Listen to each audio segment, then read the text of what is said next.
नमस्कार दोस्तों, आपका बहुत बहुत स्वागत है आपके अपने study channel one day exam में। स्टूडेंट्स, आज हम क्लास 10th का एक्सरसाइज 3G के मोस्ट क्वेश्चन लेकर आए हैं। और दोस्तों, यह इस क्वेश्चन सीरीज का पहला पार्ट है। हमें आशा है कि आप लोगों को हमारा वीडियो बेहद पसंद आएगा। विद्यार्थियों, आप क्लास 10th में अगर हैं तो दोस्तों आप देख रहे हैं कि एक्सरसाइज 3G का यह चौथा क्वेश्चन आपके क्वेश्चन पेपर से ही लिया गया है, अर्थात आपकी किताब से ही लिया गया है। और आप ध्यान दें कि जो यह क्वेश्चन है, अर्थात जो मोस्ट क्वेश्चन आपके लिए लेकर आए हैं, वह क्वेश्चन कंपटीशन पर पूछे जाते हैं, अर्थात यह कंपटीशन की दृष्टि से बहुत ही मोस्ट क्वेश्चन है। ऐसे क्वेश्चन आपको एसएससी में, रेलवे में, बैंक में और दोस्तों यूडीसी जैसी एग्जाम में देखने को मिलते हैं। अतः यह क्वेश्चन प्रत्येक दृष्टि से अति महत्वपूर्ण है। तो विद्यार्थियों, आइए देर न करते हुए शुरू करते हैं आज की वीडियो का पहला क्वेश्चन। पहला क्वेश्चन, यदि हम अंश में 1 जोड़ दें तथा हर में 1 घटा दें तो भिन्न 1 में बदल जाती है। यदि हर में 1 जोड़ दें तो यह 1/2 हो जाती है। वह भिन्न क्या है? तो विद्यार्थियों, हमें उस भिन्न का मान ज्ञात करना है। वह भिन्न क्या होगी? तो हम क्या करेंगे दोस्तों, हमें भिन्न का मान पता नहीं, अर्थात हम कह सकते हैं हमें कोई भिन्न ज्ञात नहीं है। तो विद्यार्थियों, हम यहाँ से मान लेते हैं, यहाँ लिखेंगे विद्यार्थियों माना भिन्न। यदि हम कोई भिन्न मान लें, अब भिन्न कैसे मानेंगे विद्यार्थियों? x/y के रूप में, अर्थात p/q के रूप में। भिन्न यही तो होती है, p/q के रूप में, अर्थात भिन्न परिमेय संख्याओं के रूप में होती है यदि कोई भिन्न x/y है। दोस्तों, आप इतना समझ रहे हैं कि कोई भिन्न हमारी x/y है। अब जैसा कह रहा क्वेश्चन वैसे ही करते चलो। तो यहाँ लिखेंगे दोस्तों प्रश्नानुसार। दोस्तों विद्यार्थियों, यहाँ प्रश्न के अनुसार हम काम करेंगे। क्वेश्चन कह रहा है यदि हम अंश में 1 जोड़ दें तथा हर में 1 घटा दें तो भिन्न क्या हो जाती है? 1 में बदल जाती है। तो विद्यार्थियों, हमारा अंश क्या था? 1x। तो कह रहा अंश में 1 जोड़ दें, हमने अंश में x में 1 जोड़ दिया। फिर कह रहा कि हर में 1 घटा दें। तो विद्यार्थियों, हर हमारा y था, तो y में से हम क्या करेंगे? 1 को घटा देंगे। सवाल कह रहा कि जो इतना करने के बाद विद्यार्थियों, इतना करने के बाद भिन्न काय में बदल जाती है? 1 में। तो दोस्तों यही काय में बदल गई 1 में। आई होप आप इतना तो समझ रहे होंगे। तो विद्यार्थियों, यहाँ 1/1 कर सकते हैं, कोई दिक्कत नहीं होगी। अब क्या करेंगे विद्यार्थियों, यहाँ से हम कैची गुणा कर देंगे, अर्थात x+1 का मल्टी इस 1 में होगा और y-1 का मल्टी इस 1 में होगा। तो आइए इसका मल्टी कर देते हैं। x+1 × 1 करेंगे तो x से कम x+1 1 इक्वल टू विद्यार्थियों कितना होगा? y1 जो y, फिर यहाँ होगा माइनस 1 एकम 1, इतना हो जाएगा। इसके बाद दोस्तों करेंगे क्या विद्यार्थियों, इस y को इस साइड पक्षांतर कर लेंगे बराबर की।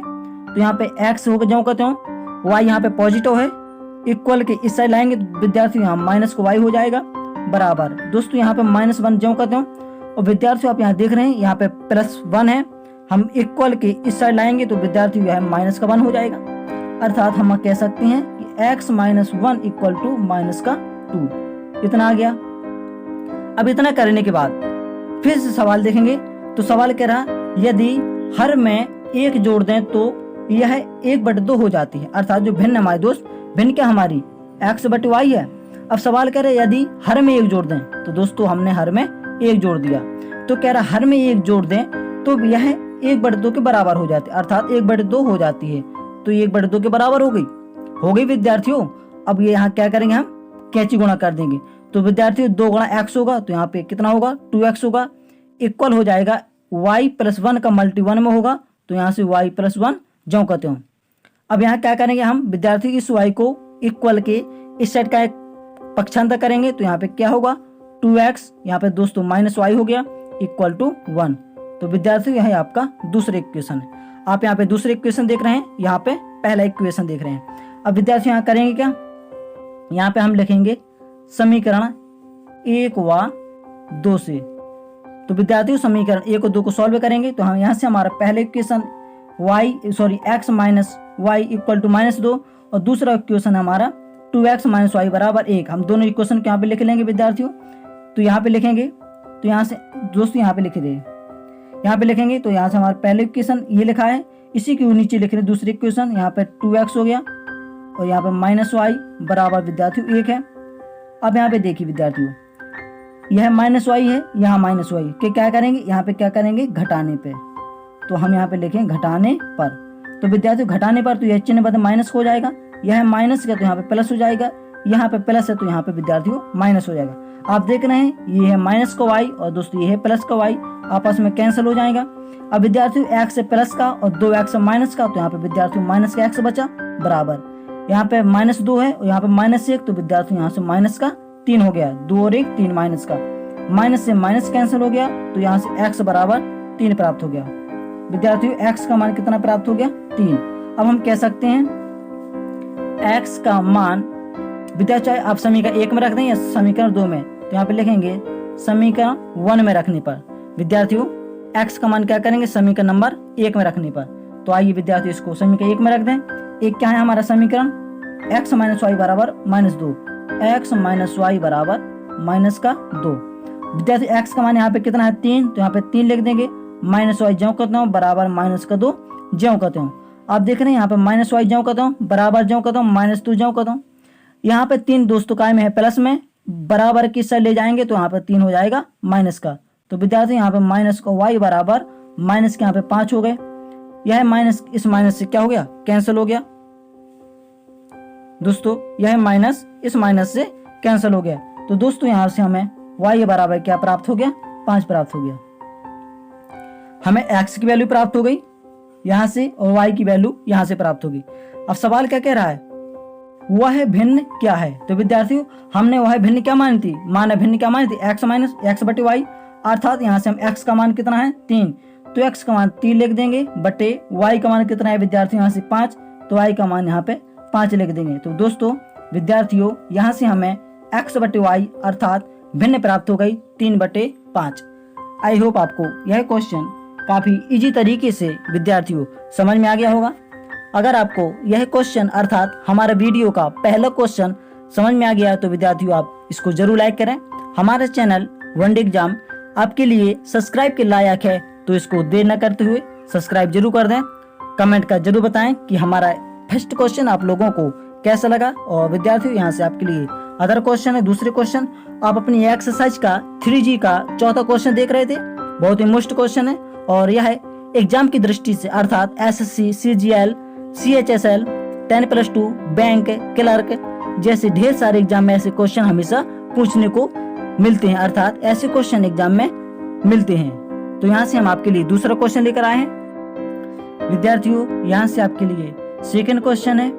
सेकंड क्वेश्चन कह रहा है कि वो दोस्तों यह है आपकी 3G का 8वां क्वेश्चन है और एग्जाम की दृष्टि से अति महत्वपूर्ण क्वेश्चन है। तो दोस्तों आइए शुरू करते हैं आज की वीडियो का अर्थात इस वीडियो का सेकंड क्वेश्चन। तो क्वेश्चन है कह रहा है कि किसी बच्चे को अपने घर से पिकनिक स्थल पहुंचने में 6 घंटे लगते हैं, किंतु वह साइकिल से उसी दूरी को 2 घंटे में तय कर सकता है। यदि उसकी साइकिल की औसत चाल उसकी पैदल चाल से 7 किलोमीटर प्रति घंटा अधिक हो तो उसकी पैदल चाल और साइकिल की चाल ज्ञात करो। हमें क्या करना, उसकी पैदल चाल निकालना और दोस्तों उसकी साइकिल की चाल निकालना।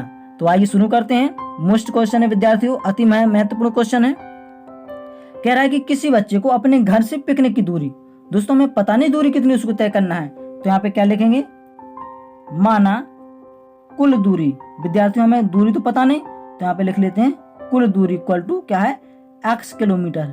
किलोमीटर हम इसलिए मानेंगे क्योंकि यहाँ पे समय जो घंटे में दे रहा, इसलिए हमारी जो चाल प्राप्त होगी वह है किलोमीटर प्रति घंटे में प्राप्त होगी। तो दोस्तों यहाँ से हम लिखेंगे माना कुल दूरी क्या है, x किलोमीटर। अर्थात जो कुल दूरी दोस्तों क्या, घर से कहाँ तक की, पिकनिक तक की दूरी, घर से पिकनिक स्थल तक की दूरी कितनी है, x किलोमीटर। समझ गए दोस्तों इतना। फिर सवाल कह रहा कि जो पैदल चलता है, कैसे चल रहा है दोस्तों, वो पैदल जो पैदल चल रहा है वो, तो कह रहा है कि पैदल चलने में उसको कितना टाइम लगता है, 6 घंटे। दोस्तों हमें दूरी दे दिया, यहाँ से समय दे दिया, तो दोस्तों पैदल चाल निकाल सकते ना, बिल्कुल निकाल सकते। तो चाल वाला दोस्तों क्या होता, दूरी अपॉन समय अर्थात दूरी बटे समय, d/t। तो विद्यार्थी यहाँ से d का मान अर्थात कुल दूरी कितनी है, x, बटे टी कितना समय लगता है उसको 6 घंटे। तो दोस्तों हम कह सकते हैं x/6 है किलोमीटर प्रति घंटा। दोस्तों उसकी जो पैदल चाल होगी वह कितनी होगी, x/6 किलोमीटर प्रति घंटा। आई होप आप इतना तो समझ रहे होंगे। फिर सवाल क्या कह रहा, भैया भैया भैया उसको साइकिल से जाना, चलो ठीक है साइकिल से भेज दो। कह रहा साइकिल से उसी दूरी को कितने टाइम में करता है, 2 घंटे में। अब वह कैसे चल रहा दोस्त, साइकिल से चल रहा, तो उसको हम साइकिल से चला देते हैं। तो साइकिल से उसकी चाल हमें ज्ञात कर रहे हैं। तो भैया उसके घर से पिकनिक की दूरी तो बदलेगी नहीं, चाहे वो पैदल जाए, साइकिल से जाए या हेलीकॉप्टर से जाए, उसकी चाल नहीं बदलेगी। तो जो उसकी दूरी होगी वह नियत होगी। तो दोस्तों साइकिल से चाल निकालना, तो चाल बराबर दूरी बटे समय अर्थात d/t। विद्यार्थी यहाँ से d कितनी है, यहाँ पे d कितनी है x किलोमीटर, तो यहाँ से x लिखेंगे अपॉन t कितना समय लगता है उसको साइकिल से पहुंचने में, 2 घंटा लगता है। तो x/2 क्या हो गई, किलोमीटर प्रति घंटा। इतना समझ गए दोस्त। फिर सवाल क्या कह रहा है, यदि उसकी साइकिल की औसत चाल, भैया ये वाली साइकिल की चाल उसकी पैदल चाल से, इस चाल से 7 किलोमीटर अधिक है। कौन अधिक है, साइकिल से जल्दी पहुंच जाता ना, तो साइकिल की चाल अधिक है। तो निकाल लो भैया कौन चाल अधिक है, साइकिल से चाल अधिक है। तो दोस्तों यहाँ पे क्या लिख सकते हैं, साइकिल की चाल। यदि साइकिल की चाल में से हम विद्यार्थियों पैदल चाल को घटा दें, क्या करेंगे, पैदल चाल को घटा दें, तो ये तो क्या सवाल, उसकी साइकिल की चाल पैदल चाल से 7 किलोमीटर अधिक है। साइकिल की चाल पैदल चाल से अधिक है, ये अधिक है, कितनी अधिक है, 7 किलोमीटर प्रति घंटा अधिक है। इतना दोस्त समझ गए। तो साइकिल की चाल कितनी है, देखो हमने लिखी साइकिल की चाल x/2, तो यहाँ पे क्या लिखेंगे x/2, ये हमारी साइकिल की चाल हो गई। इसमें से घटा देना है पैदल चाल, भैया पैदल चाल कितनी है x/6, तो यहाँ पे लिख लेंगे x/6 बराबर किसके बराबर है विद्यार्थी, यहाँ पे 7 के बराबर है। अब भैया इनका क्या कर लेंगे, इनका एलसीएम ले लेंगे विद्यार्थी। इनका लासा कितना आएगा 6, 2 का भाग लगाएंगे 6 में 3 बार जाएगा, 3 का गुणा x में करेंगे तो विद्यार्थी यहाँ से 3x हो गया। माइनस जो होगा तो x का भाग x में लगाएंगे, x से कम 6 का भाग 6 में लगाएंगे तो 6 एकम 6। अब 1 आया, 1 का यहाँ पे x में गुणा होगा तो x से कम x बराबर यहाँ पे दोस्तों कितना बचा 7। अब भैया 3x में से 1x चला, क्या बचा, यहाँ पे लिख सकते हैं ना दोस्त। तो यहाँ से 3x में से 1x गया तो यहाँ पे हम लिख सकते हैं 2x बटे नीचे 6 जाऊँ कहते हो बराबर विद्यार्थी यहाँ से 7। भैया 2 से काट दो, 2 एकम 2, 2 3 6, तो विद्यार्थी हम यहाँ से कितना मिला x/3 बराबर 7। भैया कैंची गुणा कर लो, कोई दिक्कत नहीं, x से कम x बराबर 7 गुणा 3 21। भैया x का मान आ गया 21, x हमने क्या मानी थी, x देखो माना था हमने कुल दूरी, तो दोस्तों यहाँ से कुल दूरी d बराबर आ गई 21 किलोमीटर। तो d का मान कितना आ गया यहाँ से दोस्तों 21 किलोमीटर। सवाल क्या कह रहा, सवाल पूछ रहा है तो उसकी पैदल चाल निकालना और दोस्तों साइकिल से हमें चाल निकालना। हमें क्या करना, उसकी पैदल चाल निकालना है और साइकिल से चाल निकालना। तो दोस्तों पैदल चाल हमने क्या मानी, देखो देखो देखो पैदल चाल है x/6। भैया वह पैदल चला, यहाँ लिख लो पैदल चाल कितनी है दोस्तों, पैदल चाल x/6, तो यहाँ पे लिख देंगे x/6। x का मान विद्यार्थी यहाँ से कितना है 21, 21 में क्या करेंगे 6 का भाग कर देंगे। दोस्तों लगाइए भाग x/6, तो दोस्तों 6 गुणा 3 6 18 दशमलव 18 19 20 21 30 बचा 30 हो गया और 6 पंचे 30। तो भैया कितनी चाल आ गई 3.5 किलोमीटर प्रति घंटा। इकाई की चाल आ गई उसकी दोस्तों, पैदल चाल आ गई, उसकी पैदल चाल निकल आई।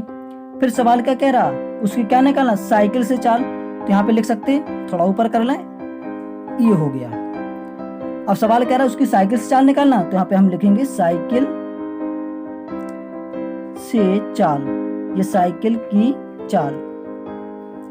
दोस्तों यहाँ पे साइकिल की चाल हमने कितनी मानी थी x/2, अर्थात x/2 का मान, x का मान 21/2। अब दोस्तों 21 में 2 का भाग कर देंगे तो यहाँ पे हमें 10.5 मिल जाएगा, तो यहाँ पे 10.5 किलोमीटर प्रति घंटा। तो विद्यार्थी यहाँ से हमें क्या निकल आई, जो साइकिल से चाल निकल आई और यहाँ से हमें पैदल चाल निकल आई। आई होप आपको यह क्वेश्चन, हमारा वीडियो बहुत ही पसंद आया होगा। दोस्तों अगर आपको थोड़ा सा भी पसंद आ रहा है तो आप इसको जरूर लाइक करें। हमारे चैनल सब्सक्राइब के लायक है, आपके लिए पसंद के लायक है, तो दोस्तों आप इसको जरूर सब्सक्राइब करें और आप हमें कमेंट का जरूर बताएं कि आपको हमारे क्वेश्चन जो हम आपके लिए समझा के लिए कराते हैं, अर्थात हम आपके लिए लेकर आते हैं, हम आपको कैसा समझाते हैं, अर्थात आपको समझ में आता है नहीं आता, कोई प्रॉब्लम है तो दोस्तों आप हमें जरूर कमेंट करें, हम उसमें सुधार जरूर करेंगे और आपके लिए अगला क्वेश्चन भी लेकर आए। बहुत मोस्ट क्वेश्चन है, वो भी क्वेश्चन अच्छा है, आइए देखते हैं उसको भी। दोस्तों यह क्वेश्चन अर्थात आपकी 3G का 10वां क्वेश्चन है, बहुत ही मोस्ट क्वेश्चन है और दोस्तों यह क्वेश्चन आपके एग्जाम में जरूर पूछा गया है, तो आप इसको जरूर देखें। और आइए लगाते हैं इसको, कैसे लगाएंगे। तो यहाँ सवाल क्या कह रहा ऋतु धारा के अनुकूल 2 घंटे में 20 किलोमीटर तैर सकती है और धारा के प्रतिकूल 2 घंटे में 4 किलोमीटर तैर सकती है। उसकी स्थिर जल में तैरने की चाल तथा धारा की चाल ज्ञात करो। दोस्तों पहले आप इस क्वेश्चन को अच्छे से समझ लें।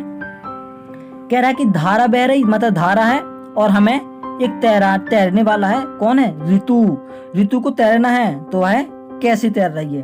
भैया देखो ये आपका भरा है पानी, भरा नहीं है दोस्त, पानी है, पानी बह रहा है। भैया किस दिशा में बह रहा है, इस दिशा में। पानी की डायरेक्शन क्या है दोस्तों, इस दिशा में पानी बह रहा है। अब भैया को जो ये है ऋतु, ये तैर रही है। भैया इसी साइड पानी बह रहा है, इसी साइड वह तैर रही है, तो जल्दी तैर लेगी। तो भैया हाँ, तो 2 घंटे में उसने कितना तैर लिया, 20 किलोमीटर तैर लिया। अब देखो जरा, पानी तो भैया इस साइड बह रहा है, अब ऋतु है वो यहाँ से उसको इस साइड आना, तो भैया पानी बह रहा है इस साइड, उसको जाना है इस साइड, तो उसको ज्यादा मेहनत करनी पड़ेगी, टाइम ज्यादा लगेगा पार करने में। तो देखो 2 घंटे में उसने कितने तैर पाया, सिर्फ 4 किलोमीटर। तो कुछ याद आया भैया। यदि हम यहाँ से धारा है इसकी चाल मान ले x किलोमीटर प्रति घंटा और दोस्तों जो ऋतु है यह तैर रही है y किलोमीटर प्रति घंटा से। आइए देखो इसको भी लगाते हैं। यहाँ पे लिखेंगे दोस्त, यहाँ लिखेंगे माना धारा की चाल। तो विद्यार्थियों यहाँ से धारा की चाल क्या मान ले अपन, जो पानी है धारा है उसकी चाल मान लेते हैं x किलोमीटर प्रति घंटा। अब जो कौन है, ऋतु है दोस्तों, यहाँ पे कौन है, ऋतु। तो यहाँ से हम मान लेते हैं कि ऋतु की चाल भैया कितनी मान लो, y किलोमीटर प्रति घंटा मान लो, y किलोमीटर प्रति घंटा, दोनों को मान लिया। अब सवाल देखो क्या कह रहा है कि जो ऋतु है धारा के अनुकूल अर्थात धारा की साइड, भैया धारा की साइड बह रही है, देखो पानी बह रहा है, बिल्कुल बह रहा है इस साइड, प्लस जो ऋतु उसी साइड जा रही है, तो भैया देखो पानी बह रहा है उसी साइड ऋतु जा रही है, दोनों जुड़ जाएंगे, बिल्कुल जुड़ जाएंगे। तो पानी को और ऋतु की चाल को दोनों को जोड़ दिया। यह भैया चाल है, चाल बराबर क्या होता है, दूरी बटे समय। देखो कितनी दूरी तय कर ली, 20 किलोमीटर तय कर ली, कितने समय में, 2 घंटा में। तो 20 बटे 2, क्योंकि दूरी बटे समय, चाल हो गई दूरी बटे समय। ये हमारी चाल है ना, देखो चाल है, यह भी चाल है। और दोस्तों इसको भी यह चाल में बदलेंगे, तो चाल बराबर दूरी 20 किलोमीटर बटे समय 2 घंटा। आई हो भैया इतना समझ गए होंगे। 2 एकम 2 और 2 धाम 20, अर्थात यहाँ से विद्यार्थी क्या होगा हमारा x + y बराबर 10। यह हमारा पहला इक्वेशन आ गया। अब आगे क्या करेंगे, तो सवाल कह रहा और धारा के प्रतिकूल, भैया अब धारा के प्रतिकूल ये है तुम्हारी ऋतु, अब इसको जाना इस साइड। तो भैया जब इसको इस साइड जाना तो उसको पानी के बहाव से ज्यादा तेज दौड़ना पड़ेगा, तैरना पड़ेगा ना। जो पानी इस साइड बह रहा है, पानी दोस्तों इस साइड बह रहा है और ऋतु को जाना इस साइड। तो दोस्तों विद्यार्थियों ऋतु को ज्यादा मेहनत करनी पड़ेगी, अर्थात पानी की चाल से अपनी चाल ज्यादा करनी होगी। तो यहाँ से क्या करेंगे, ऋतु की चाल ज्यादा है और विद्यार्थियों यहाँ पानी की चाल कम है, तभी तो ऋतु पार कर गई, बिल्कुल। तो चाल बराबर, अब देखो कितनी दूरी तय की उसने, 4 किलोमीटर, कितने समय में, 2 घंटे में। देखो यह चाल है, यह चाल, और चाल बराबर दूरी बटे समय। भैया 2 एकम 2, 2 दूनी 4। तो यहाँ से विद्यार्थी y - x बराबर 2। यहाँ से ये हमारा दोस्तों दूसरा समीकरण हो गया। भैया क्या करेंगे, अब इसको x y के रूप में जैसे हमने यहाँ पे लगाया, पहले x पहले फिर बाद में y, इसको भी लिख लेंगे। पहले x, तो x यहाँ पे माइनस का है, y यहाँ पे प्लस का है, बराबर 2। इसमें हमने कोई अंतर नहीं किया, अर्थात ऐसे सेम हमारा दूसरा समीकरण है। अब दोस्तों यहाँ पे करेंगे क्या, यहाँ पे लिख लेते हैं समीकरण 1 व 2 से। अब ये 1 और 2 से देखेंगे तो समीकरण 1 क्या है हमारा, x प्लस वाई बराबर 10 है, और दूसरा है माइनस एक्स प्लस वाई बराबर 2। भाई ये दोनों को हल कर देंगे, जी एक्स प्लस का जी एक्स माइनस का आपस में कट गए, y और y 2y, 10 और 2 12। दोस्तों 2 एकम 2 और 2 गुणा 6 12। तो दोस्तों y बराबर आ गया हमारा 6। y क्या है, हमने y मान ऋतु की चाल, भैया भैया भैया ऋतु की चाल आ गई, ऋतु की चाल। तो दोस्तों ऋतु की चाल है 6 किलोमीटर प्रति घंटा। एक आ गया हमारा आंसर। सवाल क्या कह रहा है, धारा की चाल भी निकालना है। तो विद्यार्थियों हम इस y का मान चाहे समीकरण 1 में रख दे या समीकरण 2 में रख दे। तो दोस्तों यहाँ पे क्या लिखेंगे, y का मान समीकरण 2 में रख दें दोस्तों, बिल्कुल समीकरण 2 में रखने पर दूसरा क्या है यहाँ पे माइनस का x प्लस का y बराबर 2, माइनस का x प्लस y का मान कितना आया हमारा, y का मान आया देखो, y का मान 6 आया, तो 6 लिख दें बराबर 2, माइनस का x बराबर 2। जब कहते हैं भाई 6 इस साइड प्लस में है, उस साइड भेज तो माइनस का 6 हो जाएगा, और माइनस x बराबर 6 में से 2 गया, माइनस का 4 बचा, माइनस से माइनस कैंसल। और दोस्तों यहाँ से हमारे क्या हो गया, x बराबर कितना निकल के आ गया 4। तो विद्यार्थी यहाँ से हमारे x का मान निकल गया। x हमने क्या मानी थी, धारा की चाल, तो हम कह सकते हैं धारा की मान चाल आ गई 4 किलोमीटर प्रति घंटा। यहाँ से हमारा x का मान आ गया 4 किलोमीटर प्रति घंटा, और दोस्तों y का मान है यहाँ से हमारा 6 किलोमीटर प्रति घंटा। तो दोस्तों जो यहाँ से ऋतु की चाल है वह आ गई आपकी 6 किलोमीटर प्रति घंटा। आई होप आपको यह क्वेश्चन अर्थात हमारे इस वीडियो का लास्ट क्वेश्चन काफ़ी इजी तरीके से समझ में आ गया होगा। विद्यार्थियों अगर आपको हमारा वीडियो पसंद आ रहा है तो आप इसको ज़रूर लाइक करें, हमारा चैनल ज़रूर सब्सक्राइब करें, हमें कमेंट कर ज़रूर बताएं कि आप लोगों को हमारा यह वीडियो कैसा लगा, कैसा फील कर रहे हैं हमारा वीडियो देखने के बाद। और विद्यार्थियों इसको आप अपने ज़रूर शेयर करें अपने ग्रुप में, और अर्थात अपने स्टडी के ग्रुप में अपने साथियों को। Thanks for watching, thank you.